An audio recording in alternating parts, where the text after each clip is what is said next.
Hai, selamat malam semua. Ini kita masih menunggu uh, Ko Bambang ya. Jadi beberapa teman Brighton udah gabung, Bro Simon juga, Bro Adi, Bro Brian ya. Hai Bro Adi. Bro Adi ini punya supermarket gede di daerah selatan, di daerah Sidoarjo ya. Hai Yuko. Itu. Apakah suara saya jelas? Sembari menunggu bisa memberikan respon. Hai teman-teman Pro Medan, Shalom. Bagaimana kabar Anda semua? Ya, ada di sini ada Bro Andri juga. Bro Agung. Bro Agung ini juga pengusaha besar juga nih. Kita akan belajar bersama-sama. Oke. Thank you ini nah, kita menunggu Ko Bambang ya untuk bisa gabung pada malam hari ini. Shalom semuanya, selamat malam untuk teman-teman yang baru gabung. Nah, ini ada Ko Siung Siung juga ya, Ko Wijaya dari manajemen Brighton. Ini adalah orang penting juga di Brighton. Ini ada beberapa teman-teman dari CG Pro M. Hai. Kita masih menunggu dari Ko Bambang. Bagaimana teman-teman semua? Masih semangat? Udah masih work from home atau masih kerja di luar? Silakan teman-teman nanti yang mau bertanya langsung ke pertanyaan ya. Jadi biar saya bisa lihat ini. Nah, teman-teman dari Manado juga. Hai teman-teman Manado. Bagaimana kabarnya? Ya, jadi ini ada Bro Mas Udi juga ya. Selamat datang. Ya, kita masih menunggu. Nah, Komil juga ada di sini. Hai Komil. Shalom. Ada banyak teman-teman yang sudah gabung di sini. Sembari menunggu Ko Bambang. Jadi pada hari ini kita akan membahas bagaimana survive di pasar properti di era COVID-19 ini. Jadi pada hari ini narasumber yang bergabung bersama saya adalah Bapak Bambang Siau, atau kita panggil Ko Bambang aja. Beliau sebenarnya adalah orang yang rendah hati. Beliau tidak terlalu suka untuk show off di depan umum ya. Tapi kenapa saya meminta beliau, karena beliau ini ternyata punya konsep yang sangat keren tentang properti. Jadi beberapa terobosan bisnisnya Brighton dari nol sampai sekarang ya, yang sudah punya coverage sampai 8 kota. Ini Ko Bambang kenapa belum gabung ya, padahal tadi. Hai Ko Joko, teman-teman dari Auto 2000, teman-teman dari Brighton. Jadi saya mau teruskan dulu sembari kita menunggu dari Ko Bambang. Nah, ini ada teman-teman, ada si Linda dari Auto 2000 Kenjeran. Nah, ada si Julia juga. Hai si Julia. Kita masih nunggu koneksi dari Ko Bambang. Jadi setahu saya Brighton ini sudah sampai 8 ya, mohon koreksi kalau saya salah, coverage ke 8 area. Jadi mulai dari Surabaya, Jakarta, Tangerang, Bekasi, Sidoarjo, Malang, Makassar, bahkan sampai Singapura, sampai luar negeri juga. Hai Ko Siung Siung, hai Ci Julia. Nah, ini ada Brighton, teman-teman Pondok Chandra, ada Pak Yance juga. Hai, ini juga ada teman ciki saya, Velinda. Hai. Jadi pada saat ini saya rasa topik ini cukup penting. Kenapa? Karena ini ada kaitannya dengan kita semua.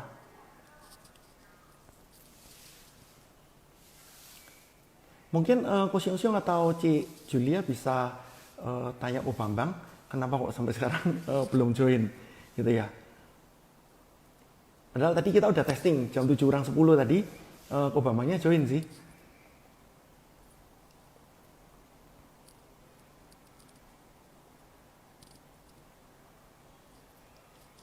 Di sini juga ada beberapa teman yang sudah gabung. Oke, teman-teman yang punya pertanyaan silakan jangan sungkan untuk masukkan pertanyaan ke kami, ya. Jadi di sini Ko Bambang masih belum gabung. Jadi untuk pertanyaan-pertanyaan properti yang ada hubungannya dengan kita semua, atau yang menjadi kekhawatiran, menjadi concern, menjadi pemikiran dari kita semua. Nah, ini Brighton Real Estate. koreksi ya, 8 kotanya ya. Ada Pak Andreas Nawawi juga. Hai Pak Andreas Nawawi, gitu ya. Selamat datang di sini. Oke, saya Ko Bambang. Kita menunggu. Hai Ko Bambang. Nah, Halo. saya cek dulu berarti. Hai, shalom. Ya, di sini sudah banyak yang gabung. Di sini ada Pak Andreas Nawawi, gitu. Halo Pak Gabung. Andreas. Ada Komil juga. Oke. Gitu ya. Ada beberapa teman Auto 2000. Ada pastinya juga dari grup atau timnya Brighton juga yang pada saat ini siap untuk mendukung Ko Bambang juga, gitu ya. Gitu. Ya, jadi gini, saya kasih pengantar dulu ya, Ko ya. Oke. Ya, jadi untuk sekilas update terakhir COVID-19 di Indonesia, positifnya hampir 5.923 gitu, yang sembuh 607, melampaui yang meninggal kira-kira 520-an. Nah, sekarang gini, properti itu bagi saya atau bagi kita semua sebenarnya adalah primary needs. Jadi pada waktu dulu di sekolah dasar kan kita pernah belajar bahwa kebutuhan dasar manusia adalah sandang, pangan, dan papan. Gitu. Jadi papan itu adalah properti. Hal ini seharusnya nggak bisa kita abaikan, apalagi di era wabah COVID-19 ini. Gitu. Saya melihat bahwa sebenarnya properti ini adalah titik aman kedua yang menjadi menjadi progres dari sebuah kesuksesan finansial seseorang. Gitu. Mungkin titik aman yang pertama, katakanlah dia punya kendaraan dulu. Jadi setelah dia punya kendaraan, baru setelah itu dengan kendaraannya dia bisa berbisnis dan sebagainya. Nah, setelah itu dia akan menabung dan punya uang untuk membeli properti. Jadi tolong dikoreksi kalau saya salah gitu ya. Tapi minimal bahwa properti ini sebenarnya adalah satu kebutuhan. Jadi pada saat ini untuk setiap teman-teman Anda yang ikut IG Live ini sebagai pemilik properti, sebagai calon buyer, sebagai agent gitu ya. Saya pikir malam ini adalah satu hal yang sangat-sangat kontekstual, satu hal yang sangat tepat bagi kita untuk kita membahasnya. Dan sebelumnya saya juga ingin memperkenalkan Ko Bambang gitu ya. Ko Bambang biasanya tidak terlalu suka sebagai public figure gitu ya. Padahal Ko Bambang ini perannya sangat penting di Brighton real estate ini. Gitu. Saya pada secara pribadi memilih atau meminta tolong Ko Bambang untuk kolaborasi di IG Live ini karena saya yakin Ko Bambang ini punya konsep yang sangat keren gitu, dengan adanya Brighton ini gitu ya, dalam waktu yang singkat bisa menjadi papan atasnya real estate gitu. Saya yakin Ko Bambang punya helikopter view, Ko Bambang bisa kasih fakta-fakta yang real, bisa memberi audiens harapan juga dan progres nanti gimana secara terkalkulasi, dan Ko Bambang bisa akan memberikan strategi-strategi yang konkret gitu. Nah, sekarang saya pengen tahu dulu kok, menurut Ko Bambang gitu sebagai seseorang calon buyer gitu, pertama dulu ya, calon buyer gitu, kira-kira bagaimana sekarang menghadapi era yang serba tidak menentu seperti ini. COVID bagaimanapun kan membuat membuat kondisi menjadi sesuatu yang tidak terencana gitu ya, sesuatu yang spontan, sesuatu yang benar-benar tidak terduga gitu. Atau Ko Bambang tolong bisa berikan preview dulu kira-kira situasi sekarang ini seperti apa khususnya di kondisi properti. Oke, thank you Ko Fandi. Ya, selamat malam buat teman-teman semua ya. Oke, mungkin kalau saya lihat di kondisi sekarang, memang secara makroekonomi juga secara bisnis properti pada umumnya itu juga pasti kita mengalami slowdown. Jadi nggak menutup kemungkinan memang viewing juga antar klien di lapangan itu mulai menurun gitu ya, karena adanya pandemik ini kan banyak orang juga harus kerjanya di rumah. Tapi yang kalau saya lihat tadi Ko Fandi kan tanya gimana sih pembeli properti. Kalau saya selalu melihat bahwa di setiap krisis itu kan selalu ada bahaya dan peluang ya. Kalau istilahnya itu kan ada WC itu kalau nggak salah ya istilahnya ya. Saya cuma melihat seperti ini. Kalau namanya bahaya ya kita harus menghindari bahaya itu ya. Lewat apa? Kan ada himbauan pemerintah mengenai harus physical distancing, terus juga di rumah gitu. Kita tetap melakukan itu. Tapi di sisi lain itu di setiap krisis itu pasti ada yang namanya peluang atau kesempatan. Terus gimana dari sisi pembeli? Kalau kita melihat di setiap krisis itu selalu ada yang terdampak, juga ada yang nggak terdampak. Jadi memang ada beberapa pembeli-pembelinya kita malah sekarang ini waktunya mereka itu malah cari properti. Mungkin ada beberapa bisnis yang bisnisnya sekarang itu malah lagi terbang. Contoh yang kita lihat sekarang bisnis-bisnis yang lagi terbang itu bisnis alat kesehatan, farmasi, terus juga orang-orang yang bergerak di bidang sembako ya, dia punya supermarket. Terus juga ada di bidang teknologi, itu juga lagi terbang, ini bagus bisnisnya. Terus juga saya juga punya teman pabrik packaging, dia malah cari pabrik untuk ekspansi, untuk cari gudang gitu. Jadi kita kalau melihat bahwa memang ada beberapa bisnis itu yang memang sekarang lagi tidak terdampak dan ini saatnya buat mereka itu untuk beli properti. Dan saya memang sarankan buat klien-klien, misalnya yang punya simpanan dolarnya banyak. Sekarang kan dolar kalau nggak salah hari ini 15.600 ya, sekitar 15.600. Dan ini kesempatan untuk beli properti, jual dolar, beli properti. Jual emas, beli properti. Terus bagaimana dengan teman-teman yang mungkin terdampak? Ya saya memang tidak sarankan. Kalau yang terdampak ya tinggal saya selalu saran sama klien-klien kita, Pak, Bapak kira-kira punya cash flow nggak? Kurang lebih, kita kan nggak pernah tahu ya pandemi ini berapa lama ya. Paling nggak Anda punya cash flow kurang lebih 12 bulan lah. Kalau Anda punya cash flow 12 bulan, paling nggak Anda ini saatnya sekarang itu beli. Karena kenapa kok saya bilang saatnya beli? Karena banyak orang yang terdampak pandemik ini, yang mereka itu kepingin memang lepas asetnya. Dan mereka di sini terus akan membantu gitu ya. Akan membantu buat klien-klien penjual juga, bagaimana caranya supaya propertinya ini juga cepat terjual. Tapi ya saya terang harus bicara sama para penjual ya, memang kondisi marketnya memang kurang bagus. Harga kurang lebih kalau Bapak mau lepas di kondisi sekarang, Anda nggak bisa harga normal.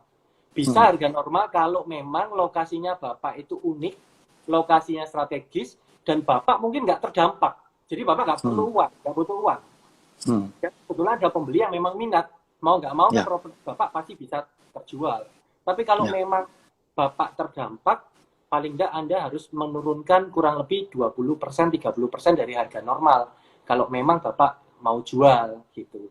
Jadi selisih kenaikan tadi dolarnya naiknya kurang lebih dari misalnya dari 12.000 jadi 15.000, terus harga properti terkoreksi juga 20-30%. Berarti logikanya Anda akan dapat membeli properti-properti dengan harga yang under value dan properti-properti yang bagus. Gitu, Pak. Sip. Jadi memang pada dasarnya ini adalah saat yang paling bagus ya untuk membeli properti. Nah, ini nanti kita akan itu ya, kita akan perdalam lagi pertanyaan ini. Nah, cuman gini, kita kebanyakan memang teman-teman ini kan kelas menengah, seperti yang tadi yang sempat saya review di Instagram saya gitu ya. Jadi korban yang terbesar dari COVID ini adalah kelas menengah. Kenapa? Kelas atas pastinya punya aset dan selamat dan malah bisa invest lagi gitu ya. Karena harga properti terkoreksi lumayan, tadi katanya sampai 20%. Gitu. Kelas bawah ternyata sudah di cover oleh pemerintah dengan adanya kartu prakerja, paket sembako yang 600.000 per bulan, gitu, PLN dibebaskan oleh pemerintah, gitu. Kelas menengah ini yang saya rasa paling terdampak karena kelas menengah ini mungkin lulus titik aman pertama dan sedang berada dalam antara titik aman pertama dan titik aman kedua, atau sedang mengangsur, mencicil dan sebagainya, terus sekarang terimbas. Nah, gimana saranku Bambang untuk teman-teman yang sekarang ada di kelas menengah ini? Maksudnya mereka kan akan terjepit, ada yang pertama terjebak dalam cicilan misalnya. Apakah bagaimana regulasi pemerintah tentang ini? Gitu. Terus kedua, kalaupun ada yang belum sempat membeli tapi juga ingin merasakan manfaat dari harga yang terkoreksi properti ini seperti apa? Seperti itu, gitu. Mungkin Bambang bisa bantu. Oke. Kalau memang kita posisinya sekarang sebagai penjual atau pembeli ya. Kalau sekarang kita mungkin punya aset yang kita sekarang lagi mencicil di bank. Sekarang pemerintah juga mengucurkan program namanya relaksasi kredit atau restrukturisasi ya dari pihak bank. Itu kita bisa tunda bayar atau memperpanjang tenor waktu. Jadi mungkin buat teman-teman yang sekarang punya cicilan, ya, dan memang lagi bisnisnya lagi terdampak dengan badai ini, itu Anda bisa menghubungi bank-bank yang ditunjuk pemerintah untuk mendapatkan relaksasi kredit. Prosesnya cukup mudah sebenarnya, tinggal mereka akan membuat surat pernyataan, juga menyerahkan rekening koran 3 bulan sampai 6 bulan terakhir dan menceritakan bahwa memang bisnisnya ini terdampak dengan kondisi COVID ini. Karena juga bank akan lebih teliti dan jeli ya, karena juga ada beberapa nasabah itu saya dapat laporan dari teman-teman bank itu tidak terdampak COVID, tapi karena memanfaatkan kondisi ini dia juga ikut-ikutan mau restrukturisasi gitu, Ko Wandi. Iya. Bank sekarang lagi benar-benar meneliti apakah memang Anda itu terdampak atau tidak terdampak. Tapi kalau Anda terdampak, kemungkinan besar perpanjangan waktu kredit sehingga Anda bisa lebih ringan membayar cicilan itu bisa direalisasikan gitu. Oke. Jadi saya pikir masih ada celah untuk negosiasi, masih ada celah untuk komunikasi dengan pihaknya pihaknya bank ya, gitu. Nah, saya juga ingin memberi beberapa saya kemarin dapat sebuah jurnal dari majalah Forbes ya. Jadi dia merilis 178 orang kaya baru yang lahir karena corona ini. Jadi ada Larry Xiang Dongchen, perusahaan edukasi, ada Biru Ravendan, itu edukasi online. Itu ada Dimitri dan Igor Bukan, itu ternyata Bookman, penyedia game online dari Rusia Playrix, ada Forestly Limited, game online dari Singapura, ada Eric Yuan, penyedia Zoom yang biasa kita pakai, aplikasi Zoom, dan banyak lagi yang lain. Nah, jadi gini, orang-orang kaya baru ini ternyata didominasi oleh China, Amerika, dan India. Gitu. Bagaimana dengan Indonesia? Indonesia ini ternyata banyak yang dalam tanda kutip rendah hati, gitu ya. Ngakunya terdampak COVID-19 padahal meraup untung, gitu. Ngakunya rugi, tahu-tahu nanti akhir tahun buka 3 cabang lagi, gitu ya. Nah, jadi saya yakin bahwa beberapa teman yang ada di sini, salah satunya pasti adalah melihat kesempatan properti ini seperti apa. Nah, sekarang begini, kita melihat bahwa bagi teman-teman agent sekarang, nah, bagi teman-teman agent pasar primer sekunder ini kan sebenarnya udah sangat slow down ya, gitu. Nah, saya ini kan penangkapan saya sebagai orang luar nih, gitu, karena saya kan tidak berkecimpung di bidang properti. Nah, plus juga lembaga pembiayaan yang setahu saya sekarang ini memberikan batasan-batasan, atau kalau bisa tunai deh, gitu, atau mungkin kalau nasabah yang benar-benar prioritas atau premier, atau nasabah yang benar-benar langganan banget sama bank tersebut, gitu. Apakah ada cara-cara kreatif atau mungkin dari teman-teman Brighton sudah memikirkan dan sudah melaksanakan ini, gitu ya, supaya teman-teman agent yang saya yakin juga di sini banyak, itu supaya tetap bisa jualan. Sebenarnya kalau agent properti itu peluangnya itu tetap ada peluang gitu loh.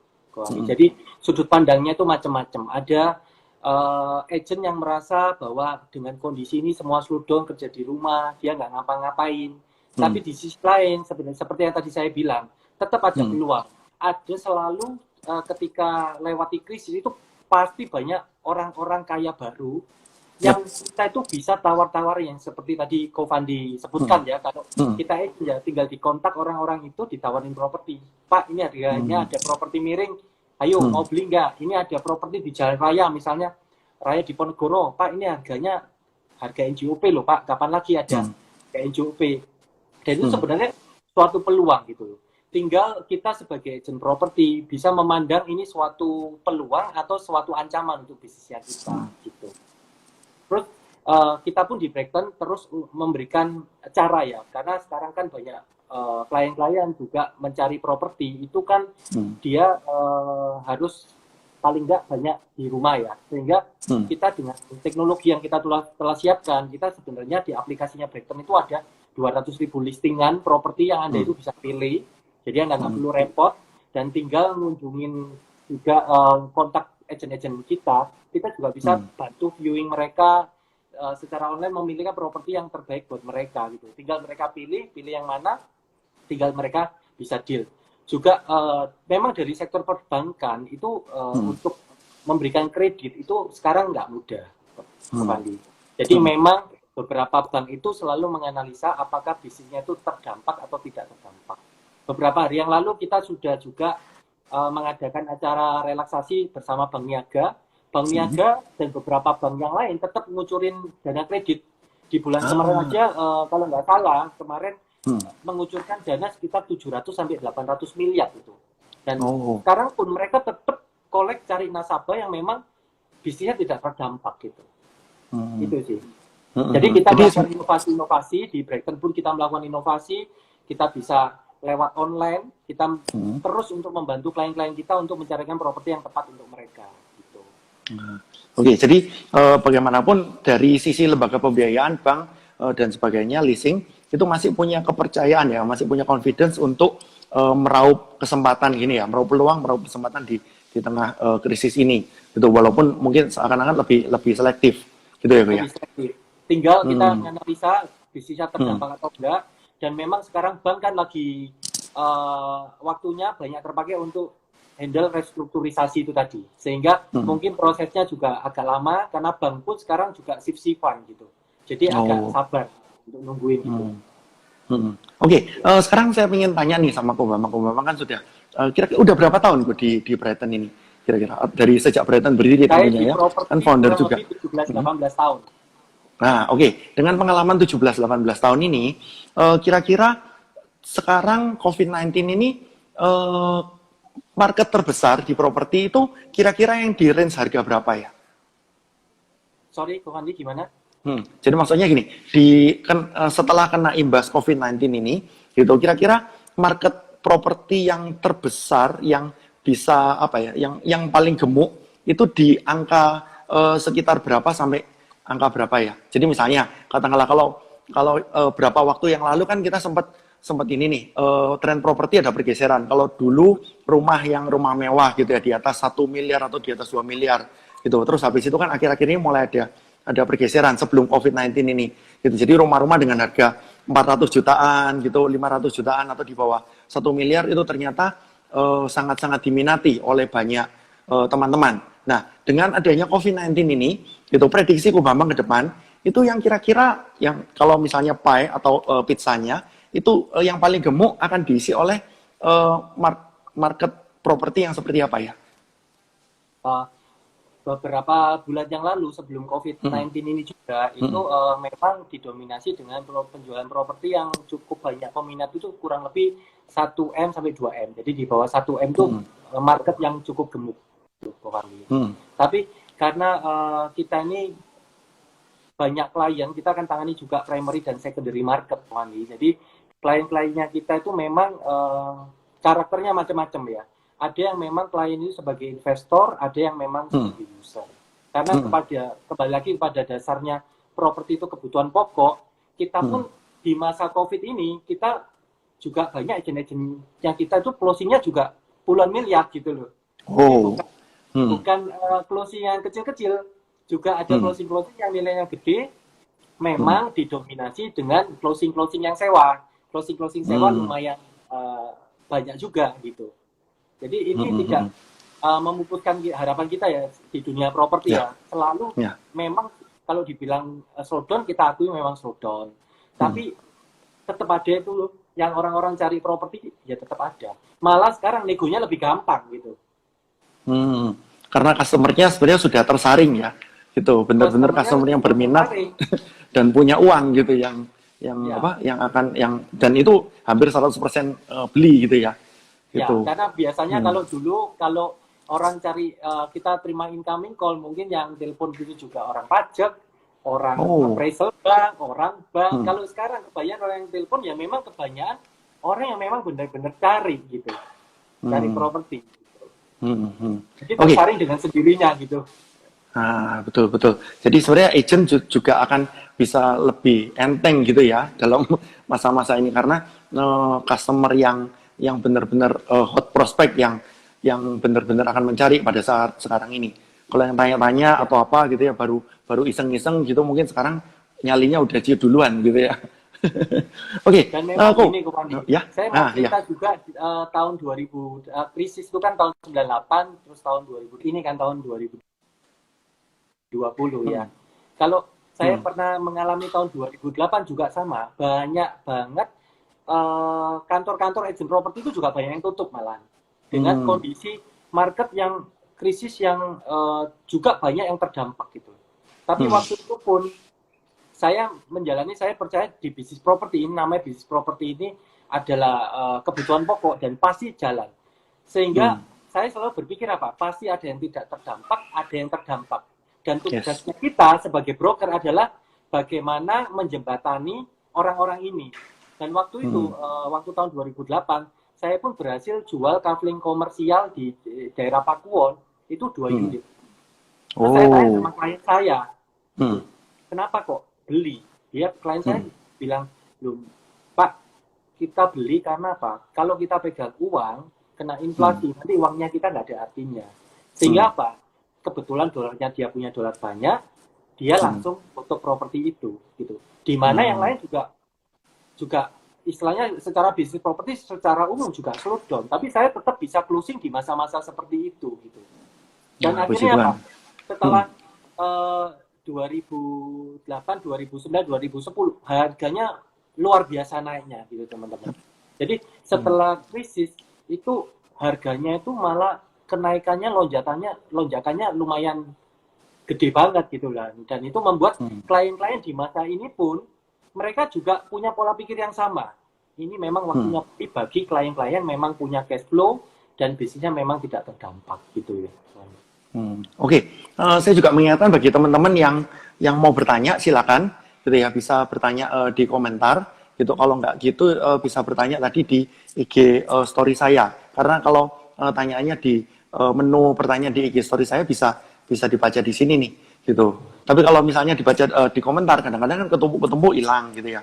Oke, sebelum kita lanjut saya pengen tanya gini, secara pola investasi konsumen ya. Gitu, tadi kan Obama sempat cerita bahwa harusnya punya dana cadangan gitu, kalau boleh saya bahasakan itu sebagai emergency fund gitu ya. Dana emergency gitu ya. Gitu, itu selama 12 bulan atau selama setahun gitu. Nah, pola investasi mumpung dalam saat-saat seperti ini semua pada rebahan, semua di rumah saja, itu nggak kemana-mana. Nah, pola investasi untuk properti itu idealnya seperti apa ya? Dari 100% income yang kita punya, gitu kira-kira berapa persen yang sebenarnya bisa diinvestasikan ke properti? Idealnya menurut Ko Bambang? Kebetulan kalau saya sih kurang lebih 70-30 ya, Bu Fandi ya. Karena 70-30. saya 70 itu di beberapa bisnis dan berupa aset properti. Yang lainnya 30% yang liquid ya. Kenapa seperti itu? Karena saya juga merasakan ketika saya beli properti itu punya daya ungkit gitu. Kita itu mungkin nggak perlu mengeluarkan uang 100%, kita tinggal KPR di bank. Begitu kita cuma modal 20% atau kalau bisa 20 atau 30%, tapi begitu harganya naik, itu nilai capital gain-nya kita itu ikut terangkat gitu. Padahal modal yang kita keluarkan cuma 20-30% gitu. Nah, ini menarik karena jujur saya kemarin juga IG Live sama Komaksi, kami berdua ini nggak pakai duit bank gitu ya. Jadi apalagi kalau kami pakai duit bank tambah seru itu. Tambah seru loh. Tapi kan gini, maksudnya dengan saya juga pengen mendalami ini ya. Bagaimana dengan 20-30% itu ternyata bisa punya daya leverage. Nah, itu mungkin juga bagi teman-teman ini kan calon-calon buyer, ini akan sangat-sangat menarik. Gitu. Gimana? Mungkin bisa dikasih bocoran, mungkin dengan contoh konkret ya. Misalnya katakanlah kita naksir nih properti dengan harga 1M gitu ya. Gitu. Misalnya katakanlah sebuah tanah atau sebuah ruko atau sebuah rumah gitu dengan harga 1 miliar. Berarti kita cukup mengeluarkan 20-30%, terus sisanya dicicil di bank gitu, sembari nanti endingnya setelah lunas semua atau ketika nanti proses berapa tahun walaupun kita belum selesai ngangsur, harganya akan berkali-kali lipat gitu. Mohon Petromaxnya supaya mohon penjelasannya. Properti itu sebenarnya jenisnya macam-macam ya investasinya. Kalau ada properti yang memang dia pakai untuk tempat tinggal sendiri. Jadi memang dia beli, dia suka propertinya, mungkin harganya lebih mahal sedikit, tapi memang dia pengen beli. Ada juga properti yang kita investor itu konsepnya investasi jangka panjang. Jadi dia beli, nggak usah dipikir, nanti nggak tahu 20 tahun lagi, 30 tahun lagi nanti akan bisa jadi emas gitu ya. Yep. Terus ada juga investor itu yang polanya adalah main flip-flipan, Komandi. Jadi main flip-flipan itu artinya apa? Dia investasi, dia berharap dalam jangka waktu tertentu dia itu bisa mendapatkan untung gitu, sehingga dia harus cepat jual. Ya. Terus ada lagi yang terakhir, properti yang memang menghasilkan properti cash flow. Jadi ketika kita beli properti, memang tujuannya itu untuk cash flow, pensiun, untuk masa tuanya kita. Seperti contoh, Anda beli apartemen yang disewakan, nanti bisa disewakan. Anda punya rumah kos, Anda juga punya dapat cash flow lewat rumah kos. Terus kembali tadi ke pertanyaan Ko Fandi, gimana sih cara leverage di properti? Saya selalu edukasi klien saya gini, kalau misalnya kita itu punya uang 1 miliar, dan ini tujuannya propertinya untuk flip-flipan ya Ko Fandi ya. Memang mau jual beli ya, bukan mau ditinggali. Tinggal Anda kalau punya uang 1 miliar, Anda DP aja kurang lebih 30%. Cari properti yang memang harganya bagus, harga under value atau harganya memang cocok untuk diinvestasi. Itu nanti bisa kontak agent Brighton. Nah, oke, benar-benar. Gak apa-apa kok. Ini kan kita berdua bisa saling promosi. Iya. Ya. Jadi Anda cukup nanti KPR di bank dengan dana 30%. Ya. Anda perbaiki misalnya harganya tadi 1M, Anda cukup keluarkan 300 juta. Terus properti itu nanti direnovasi sama kita kan, direnovasi kurang lebih habis 50 juta atau 100 juta. Berarti kita dapatnya kurang lebih kan 1,1. Ya. 1,1 kita mesti siapkan dana cicilan cadangan selama 12 bulan. Ada orang yang berani 3 bulan, ada yang 6 bulan, ada 12 bulan gitu ya, tergantung orang masing-masing untuk bayar cicilan KPR-nya. Terus kemudian properti ini kan kita pasarkan. Misalnya kita pasarkan harganya lakunya 1,7, 1,8. Berarti kurang lebih kan kita ada untung berapa itu? Sekitar 600, 700. Ya, 600, 700. Betul. Padahal dana yang kita investasikan tadi berapa, Bung Andi? Ya, tadi kan paling berapa? 200, 300 plus 100 ya, Mbak. 300, 400 juta ya. Sehingga apa? Anda menerima keuntungan berapa persen itu? Wow. Jadi kalau Anda punya uang 1 miliar tunai, kalau buat saya mending saya bisa ke 3 atau 2 properti. Sehingga untuk leverage saya akan bisa lebih cepat dibandingkan dengan saya beli cash langsung 1M. Kalau memang tujuannya untuk investasi ya. Iya. Kurang lebih wah, ini ya ini jadi pencerahan nih buat saya, buat Komaksi gitu ya. Jadi ini ada Pumil, ada Ko John Lee juga, gembalanya Balikpapan, beberapa gembala GMS juga di sini. Jadi dengan pola seperti ini juga tidak terlalu berat ya. Pokoknya intinya 20-30%, terus kita punya keyakinan sanggup untuk mencicil selama 12 bulan gitu ya. Plus nih katakanlah 100 juta untuk investasi, nanti kita berarti sembari setelah renovasi itu selesai, kita siap untuk pasarkan itu dan pastinya pakai jasanya teman-teman Brighton gitu ya. Gitu. Sip. Oke, sekarang saya ingin mulai masuk ke pertanyaan gitu ya. Jadi ini pertanyaan dari Komaksi gitu kok, Komaksi Manova gitu. Kapan prediksi pasar properti akan bangkit lagi dan apa alasannya? Gitu. Kalau saya pertanyaannya singkat pada jelas. Kita sih berharap ya secepatnya ya. Tapi kalau kita sebagai broker properti yang tahun 2008 itu kalau saya lihat waktu saya jualan tahun 2008 itu memang kondisinya kan kurang lebih sama, tapi memang bedanya kalau dulu boleh keluar rumah, sekarang nggak boleh keluar rumah. Tapi pola investasinya, investor memandangkan dia memandang tetap ada properti yang memang under value yang bisa dibeli. Kalau pertanyaannya kapan? Kalau di tahun 2008 itu langsung kurang lebih 2 tahun langsung harganya kan booming gitu. Harganya up sampai tahun 2013 gitu. Baru ketika teman-teman yang beli properti di tahun 2013 ke atas, memang kalau sekarang mau dijual memang harganya memang nggak terlalu bisa bagus gitu. Oke. Beberapa orang coba membandingkan kasus COVID-19 ini di tahun 2020 ini dengan krisis ekonomi tahun 98. Gitu. Saya yakin kita berdua kan udah lahir ya, Bu ya. Jadi dengan kondisi itu gimana, Bu? Karena pada waktu itu kan saya masih kuliah nih. Saya lulus tahun 2000 Gitu. Jadi sedikit banyak saya tahu tentang properti karena saya lulusan dari teknik arsitektur. Gitu ya. Jadi ketika saya lulus wisuda di Maret tahun 2000, padahal krisis ekonominya tahun 98. Itu tahun 2000 itu masih belum ada belum ada pembangunan sama sekali. Gitu. Teman-teman dari teman-teman properti dan developer dan sebagainya itu juga masih berhenti. Itu proyek perkantoran, proyek mercusuar pada waktu itu geletakan semua gitu ya, ada yang sampai sekarang juga masih tergeletak di jalan-jalan utama di Surabaya gitu. Nah, bagaimana kira-kira menurut Ko Bambang untuk kasusnya COVID-19 ini dengan kasus krisis ekonomi tahun 98? Apakah bisa dibandingkan atau enggak? Tadi kan bandingannya dengan 2008 nih. Gitu. Ya.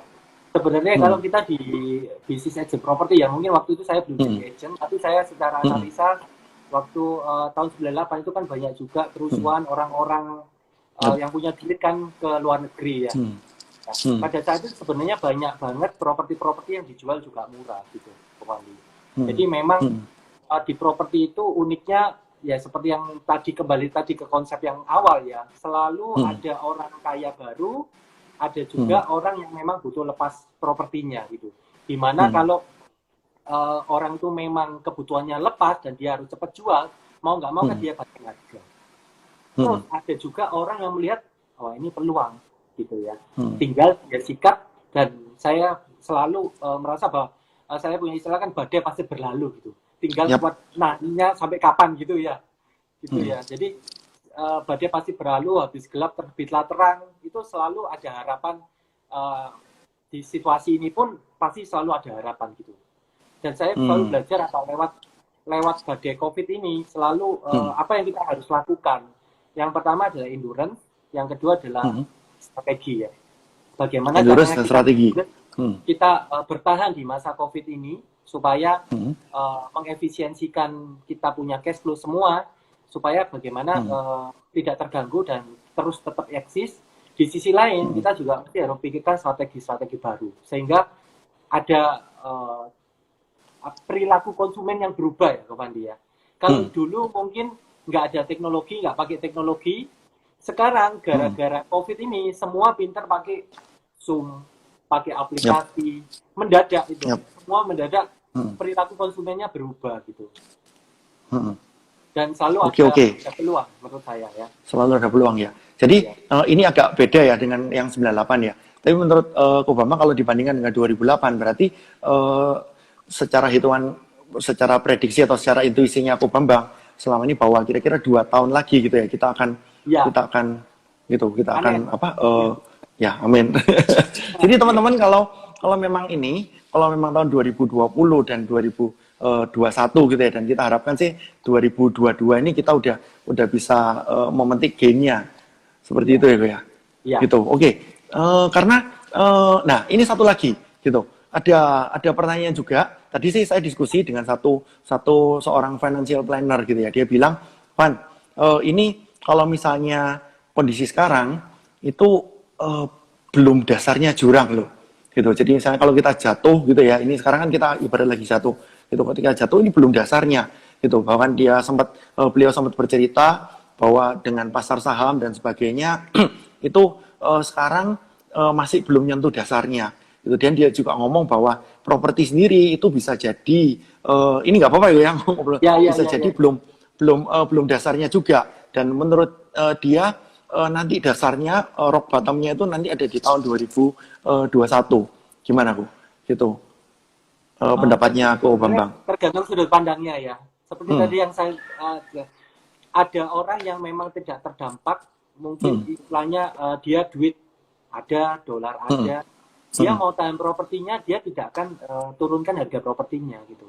Tapi kalau memang bisnis yang terdampak, yang juga ada banyak-banyak klien itu yang terdampak, kalau istilahnya air gitu ya, air itu sudah mau ke hidung, mau nggak mau kan dia harus cepat lepas gitu.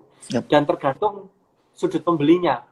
Pembelinya merasa bahwa kalau ini properti nggak cepat saya beli sekarang, nunggu lagi tahun 2021, diambil orang, malah nggak dapat properti gitu ya. Padahal ini properti yang diincer gitu. Karena sekarang juga banyak orang yang ngincer lokasi-lokasi yang memang bagus, yang cocok, dia prediksi pasti lokasi ini harganya bisa naik berkali-kali lipat gitu.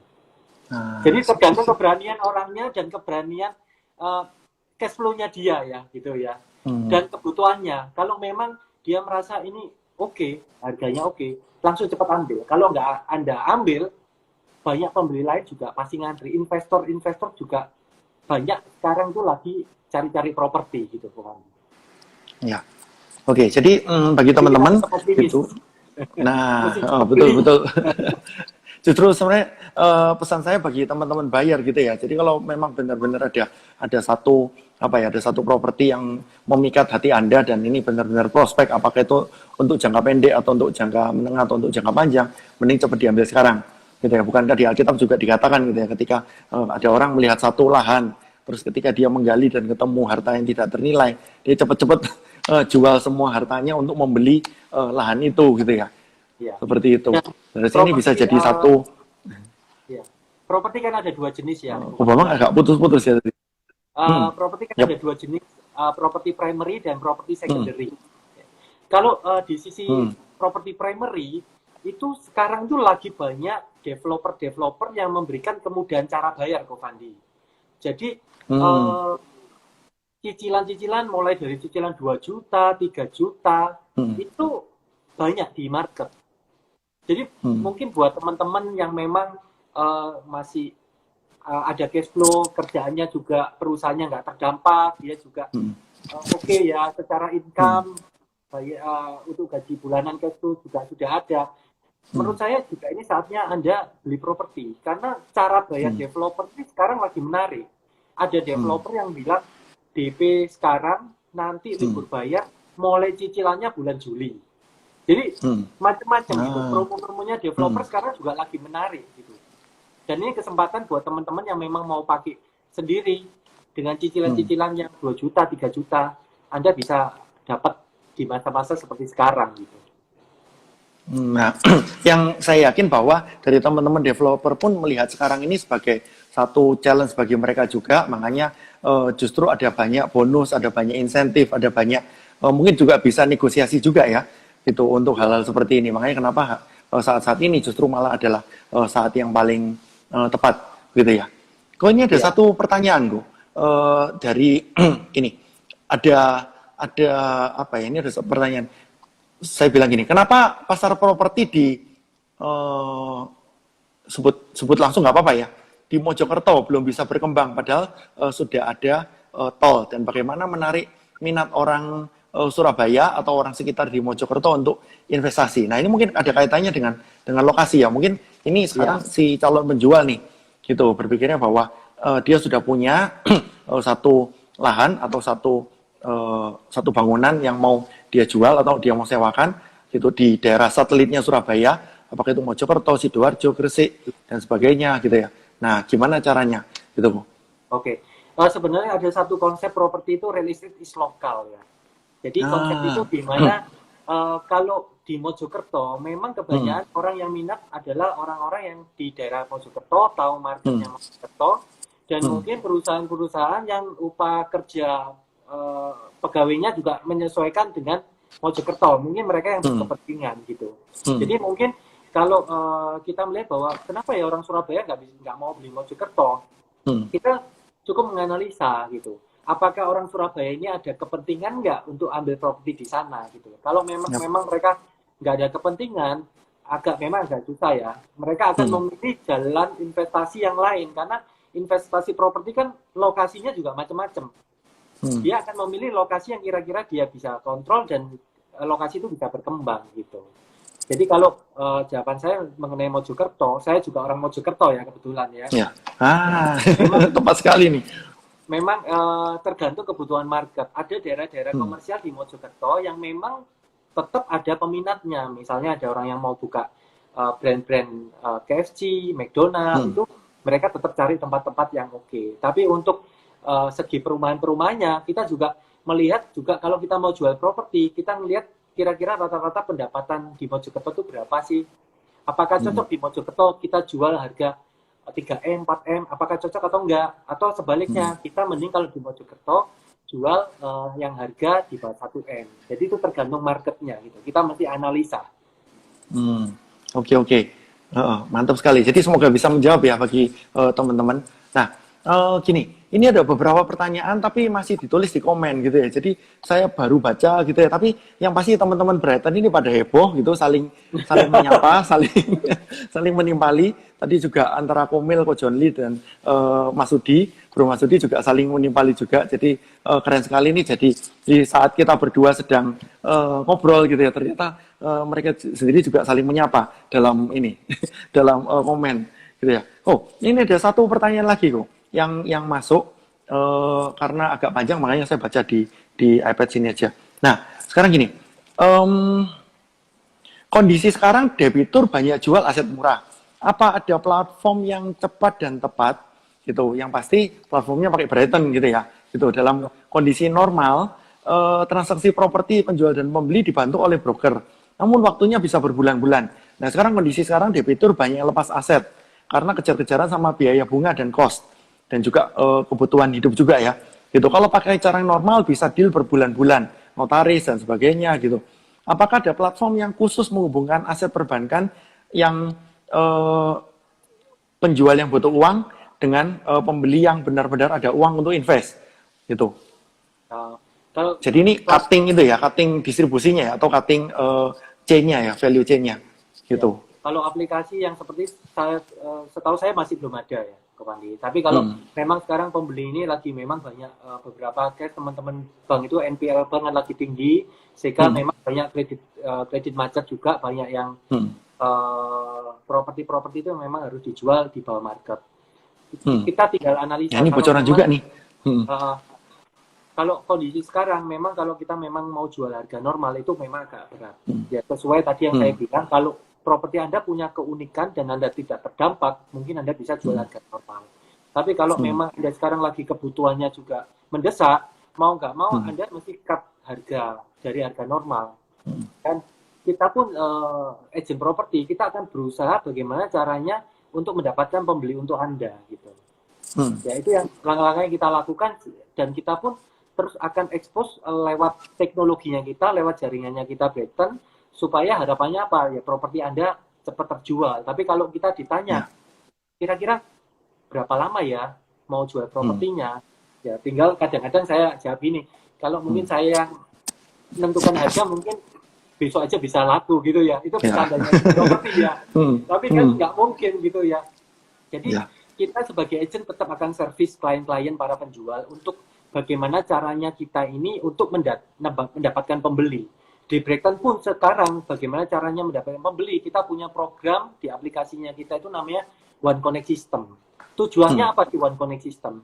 Jadi ketika ada penjual yang titip properti ke Brighton, terus properti itu diposting di aplikasinya Brighton, sekali posting itu otomatis kita bekerja sama dengan gajah-gajah online properti di Indonesia seperti rumah.com, rumah 123, Lamudi, 99.co, itu yang akan membantu juga mengekspos properti Anda. Harapannya apa? Begitu properti itu diekspos dengan gajah-gajah online ini lewat aplikasi Brighton juga, itu akan mendatangkan pembeli ke Anda gitu. Sehingga ketika ada pembeli datang ya tinggal kita nanti akan negosiasi dengan Anda gitu. Usaha kita dari Brighton, kita berusaha bagaimana caranya mendatangkan pembeli sebanyak mungkin untuk bisa membeli properti Anda gitu. Oke. Jadi sebenarnya Brighton sendiri udah punya banyak platform ya supaya mempercepat untuk pembeli dan mempercepat proses penjualan juga. Seperti itu ya. Gitu. Oke. Ntar saya coba lihat ini ya beberapa pertanyaan juga. Mengenai capital gain, apakah lebih profitable dengan KPR bank atau dengan tanpa bank apabila dengan pembiayaan gitu? Ini nggak tahu kira-kira gimana kok masalah pemilihan ini ya, pembelian properti mending lewat mana gitu ya? Tergantung tadi jenis properti yang kita mau invest.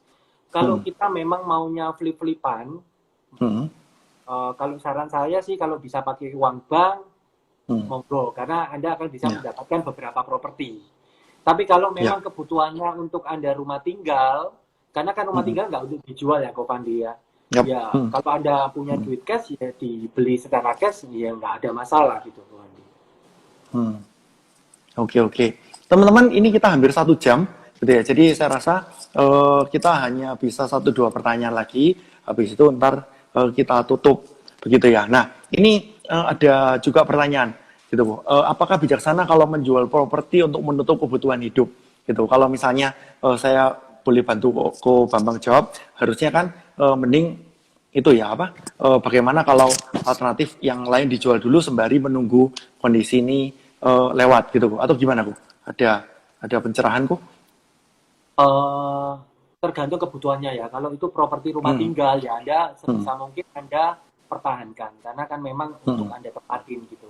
Terus hmm, langkah-langkah lainnya seperti tadi ada relaksasi bank. Itu hmm. Anda Ya, coba lewat sana. Terus langkah hmm, lainnya mungkin Anda bisa refinancing. Jadi Anda hmm, bisa top up juga kredit Anda, mungkin cicilan hmm, Anda sekarang agak berkurang, terus hmm, kondisi ini Anda butuh uang, Anda bisa hmm, refinancing. Jadi di Blackton pun ada divisi namanya Blackton Loan Partner, itu hmm, Anda akan dibantu bagaimana caranya Anda refinancing ataupun mendapatkan dana tambahan dari bank gitu. Jadi hmm, idealnya sih sebenarnya kalau itu kebutuhannya untuk rumah tinggal, kalau bisa semaksimal mungkin dipertahankan. Tapi kalau hmm, memang itu investasi Anda, hmm, kalau memang sudah nggak mampu bayar untuk kebutuhan hmm, hidup, mendingan harganya mesti di cut off, Anda cepat hmm. jual rugi, Anda terima uang cash.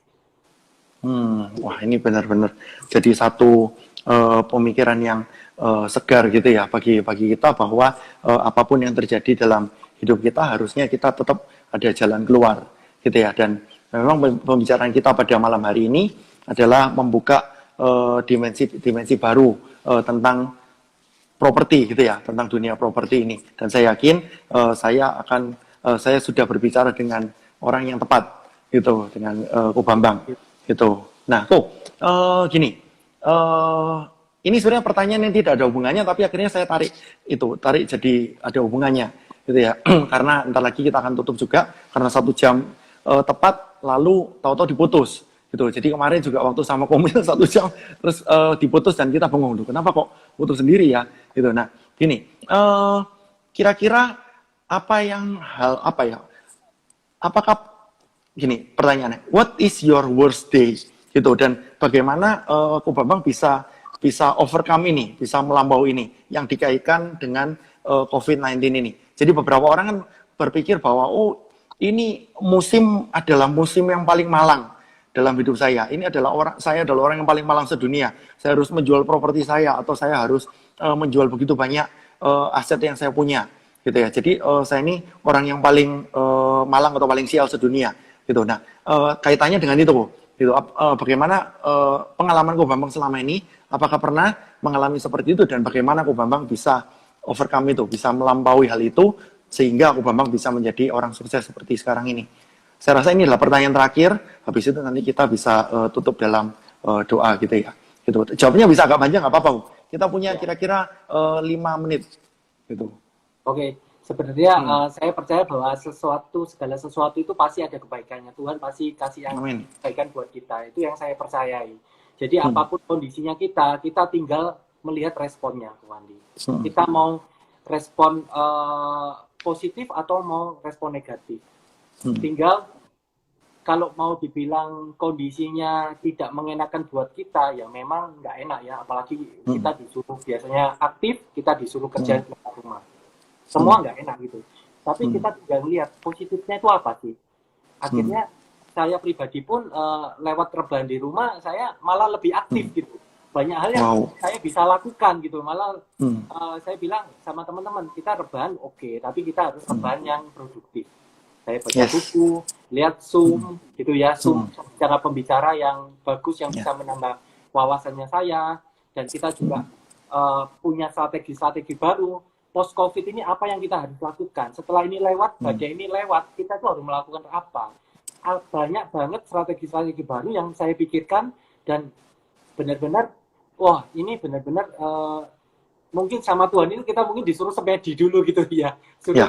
Hmm. uh, untuk mendapatkan hikmat yang baru, dan harapan saya sih setelah post covid ini bisnisnya kita bisa terbang gitu. Dan saya percaya Ya. Tuhan itu pasti punya rencana yang terbaik buat kita semua. Apapun kondisinya kita, yang penting kalau buat saya percayalah pasti Tuhan pasti ada jalannya buat kita semua. Mungkin buat teman-teman yang bisnisnya juga terdampak, saya juga nggak bisa mengalami seperti yang Anda rasakan ya. Tapi kalau pengalaman saya, apapun yang kita hadapin, Tuhan itu baik dan pasti punya rencana yang indah buat kita. Itu sih dari saya, Pak Andi ya. Wah, mantap Bu. Jadi saya rasa ini adalah satu pesan yang pamungkas ya, Tuhan punya rencana yang paling baik buat kita. Nah, sedangkan dalam kehidupan sehari-hari saya ingin quote aja secara singkat bahwa yang paling penting kita adalah endurance dan strategi, gitu ya. Tadi sempat saya dengar kata-kata quote-nya seperti itu. Jadi bagaimana sekarang kita harusnya menjalani hidup kita mempersiapkan daya tahan, gitu, tidak hanya secara fisik, tapi secara finansial juga, secara aset juga, gitu, dan kita juga tidak luput secara strategi. Jadi walaupun rebahannya juga strategi gitu ya. Jangan hanya rebahan lalu kita habiskan untuk hal-hal yang nggak jelas. Tapi begitu nanti setelah waktunya untuk bangun, setelah waktunya untuk berlari, kita udah siap staminanya semua. Begitu ya kayak. Iya.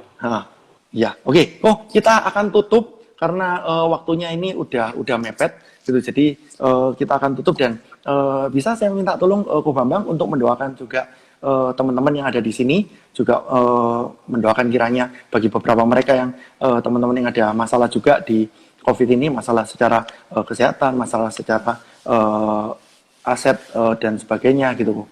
Gitu. Minta tolong ya, doa singkat gitu ya. Oke, terima kasih Tuhan lewat IG Live ini Tuhan, biarlah Tuhan apa pembicaraan kami itu bisa menjadi berkat, menjadi inspirasi buat kita semua. Kami berdoa Tuhan untuk teman-teman yang terdampak COVID, Engkau berikan kekuatan Tuhan, Engkau berikan damai sejahtera-Mu, Engkau berikan kasih karunia-Mu Tuhan, Engkau menguatkan mereka Tuhan.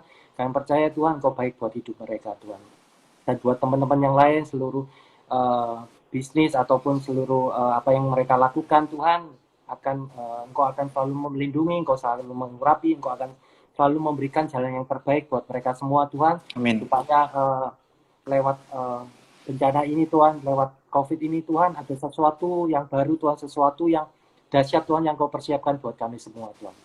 Amin. Terima kasih Tuhan Yesus, kami serahkan Tuhan, Ko Pandi juga ke dalam tangan-Mu, juga teman-teman yang sekarang sedang lihat IG Live ini Tuhan, supaya mereka semakin dikuatkan dan berkat Allah dan lindungan Allah selalu senantiasa menyertai kami semua Tuhan, dalam nama Yesus. Amin. Ya, Tuhan pada saat ini secara khusus ya Tuhan, kami juga mau berdoa untuk Ko Bambang dan istri dan keluarganya. Juga kami berdoa untuk keluarga besar Brighton ya Tuhan. Tuhan kami ucap syukur atas kehadiran Ko Bambang dan keluarga besar Brighton di Indonesia ini dan juga di luar negeri. Tuhan kami berdoa kiranya Tuhan senantiasa berikan hikmat, Tuhan senantiasa berikan urapan-Mu ya Tuhan. Tuhan pakai Ko Bambang dan tim Brighton ini secara luar biasa menjadi berkat tidak hanya bagi Indonesia tapi juga bagi bangsa-bangsa. Terima kasih atas semuanya Tuhan. Kami berdoa, mengucap syukur dan yang mencerahkan seluruh hidup kami. Kami percaya Tuhan akan memberikan terobosan, Tuhan akan memberikan jalan keluar, Tuhan akan memberikan strategi-strategi yang baru. Terima kasih atas semuanya Tuhan. Demi nama Tuhan Yesus, kami berdoa dan mengucap syukur. Amin. Ya, Ko Bambang, thank you. Thank you, salam untuk semua keluarga besar Brighton. Gitu ya, saya merasa terhormat bisa menjadi host bagi Anda semua dan kita akan semoga ada kesempatan bisa kolaborasi lagi di kesempatan yang akan datang. Gitu ya. Ya, oke, thank you, God bless. Teman-teman semua, God bless. Bye, Tuhan memberkati.